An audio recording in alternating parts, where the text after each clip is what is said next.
Karthik Subraj, Karthik Santhanam and Rana டெக்வரினோட சகோதரர்கள் தயாரிச்சு வெளியிடுற படம் நீலிரா.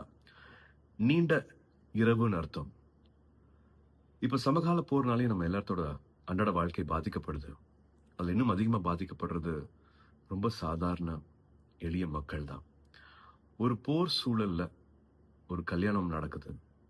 அந்த இரவை எப்படி கடந்து வராங்க, எத்தனை பேர் பிழைக்கிறாங்க அப்படிங்கறத ஒரு எமோஷனல் த்ரில்லரா இந்த படம் இயக்கப்பட்டிருக்கு.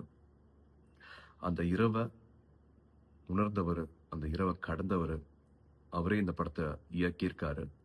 இலங்கை தமிழர் நண்பர் சோமிதரன். கடந்த கால போர், இப்ப இருக்கிற நிலைமை, இது எல்லாத்துக்கும் ஒரு மௌன சாட்சியா இந்த படம் நம்ம எல்லார் மனசுலயும் நிலைச்சிருக்கும்னு நான் நம்புறேன். இதை போற விரும்பாதவங்களுக்கான படம். நம்ம தமிழ் சினிமாவில் நிறைய திருமண காட்சிகள் பார்த்திருப்போம். ஆனா இது ரொம்ப ரொம்ப புதுசு. எனக்கு ரொம்ப பிடிச்சது. உங்களுக்கும் பிடிக்கும் நான் நம்புறேன். நீலிரா தியேட்டர்ல வந்து பாருங்க. படக்குழுவினர் அனைவருக்கும் என்னோட மனமார்ந்த வாழ்த்துக்கள்.